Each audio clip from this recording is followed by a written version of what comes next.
दिवाळीचं गोड फराळाचं खाऊन गोड स्वयंपाक खाऊन खूप कंटाळा आला।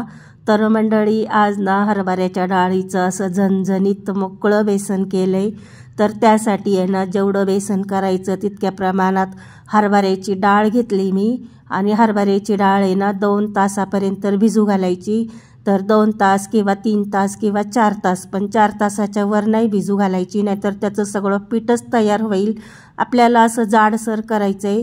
तर मी 3 तास डाळ भिजू घातली, चणा डाळ, आणि हाताने पण त्याचे तुकडे होतात। तर 2 तासाच्या वरच भिजू घालायची, 2 तास किंवा 3 तास किंवा 4 तास। तर अशी मी 3 तास भिजू घातली आणि एक 5-6 लसूणच्या पाकळ्या घेतल्या, हिरव्या मिरच्या घेतल्या, थोड्या हिरव्या मिरच्या लाल झालेल्या होत्या तर त्या पण घेतल्या आवडीप्रमाणे मिरच्या, कारण बेसनाला छान कलर येईल। आणि 1 चमचा भर इतकी जिरे टाकले आणि डाळीचं पाणी सगळं काढून घेतलं। थोडी थोडी डाळ टाकून एकदम कमी पाण्यात आपल्याला डाळ वाटून घ्यायची, जास्त पाणी टाकायचं नाही, कारण की आपल्याला सुक्कं बेसन करायचं आहे, मोकळं बेसन। तर थोडं 1 चमचा इतकं 1 घाण्याला पाणी टाकलं आणि थोडंसं मिक्सर फिरवलं, थोडं चमच्यानी फिरवलं, परत थोडं मिक्सर फिरवलं, थांबवलं, थोडं चमच्यानी हलवून घेतलं। असं करत असं जाडसरच पीठ काढून घेतलं, एकदम बारीक पण केलं नाही पिठासारखं आणि एकदम जाड पण ठेवलं नाही। तर असं पीठ आपण वाटून घेतलं मिक्सरमधून। आपल्याला मोकळं बेसन करायचं, त्यासाठी पाणीचा वापर कमी करायचा, किंवा बिना पाण्याचं काढलं तरी चालेल, पण बिना पाण्याचं एकदम वाटल्या जाणार नाही, त्याला खूप फिरवावा लागेल गॅस मिक्सरला। तर त्यासाठी 1-1 चमचा नावाला पाणी टाकलं मी आणि थोडंसं तेल असं भरपूर टाकलं, मोठे 3 चमचे तेल टाकलं, थोडी जिरे मोहरी कडकडून दिली आणि कडकडल्यानंतर 1 कांदा टाकला जाडसर चिरून। तर कांदा आहे ना जास्त प्रमाणात टाकला तरी पण बेसन छानच लागतं।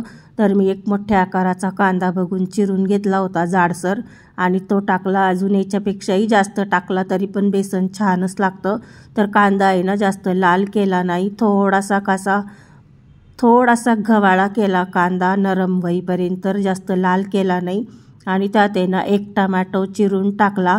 तर टमाटो जास्त लाल नव्हता माझ्याकडं, जरा पिवळसरच होता, तर तोच टाकला आणि टमाटो चिरून टाकल्यानंतर 5 मिनटं होऊ दिलं आणि नंतर असं झाऱ्याने त्याचे बारीक बारीक तुकडे केले, का की आपल्याला आहे ना बेसनमध्ये टमाटो दिसायला नाही पाहिजे, फक्त त्याचा रसा काढून घेतला टमाटो दाबून। आणि 1 अर्धा चमचा हळद टाकली, अर्धा चमचा लाल मिरची पावडर टाकली कलर येण्यासाठी, मिरची आपण अगोदर पण टाकली, आणि चवीपुरतं मीठ टाकलं आणि जे वाटलेलं डाळ होती ना ते डाळीचं सारण टाकलं। तर आता गॅस एकदम बारीक ठेवलेला आहे। तर मसाल्यामध्ये आपण काय केलं, टमॅटो ते परतून घेतल्यानंतर पीठ टाकलं आणि मग त्याच्यानंतर थोडंसं परतून गॅस बारीकच ठेवायचा, 5-5 मिनटाला परतत राहायचं। जसं जसं ते परतल्या जाईल ना तसं तसं त्याचा कलर बदलत जातो। तर खालच्या बाजूनी ते सुक्कं व्हायला लागलं पीठ। तर आता थोडंसं हलवून घ्यायचं आणि परत 5 मिनटं बारीक गॅसवर ठेवायचं, परत थोडंसं खालून घ्यायचं, परत थोडं 5 मिनटं बारीक गॅसवर ठेवायचं। असं करत करत जवळजवळ 15 ते 16 मिनटं मला लागले। तर मोकळं आता बेसन आपलं मोकळं व्हायला लागलं, सुटायला लागलं, थोडीशी कोथिंबीर चिरून टाकली वरनं। असं 3 ते 4 वेळेस मी चमच्यानी फिरवत गेले, तर मोकळं व्हायला लागलं आणि गॅस शेवटपर्यंत बारीकच ठेवायचा, मोठा नाही ठेवायचा। तर आपलं मोकळं बेसन आहे ना असं मोकळं सळसळीत छान झालं।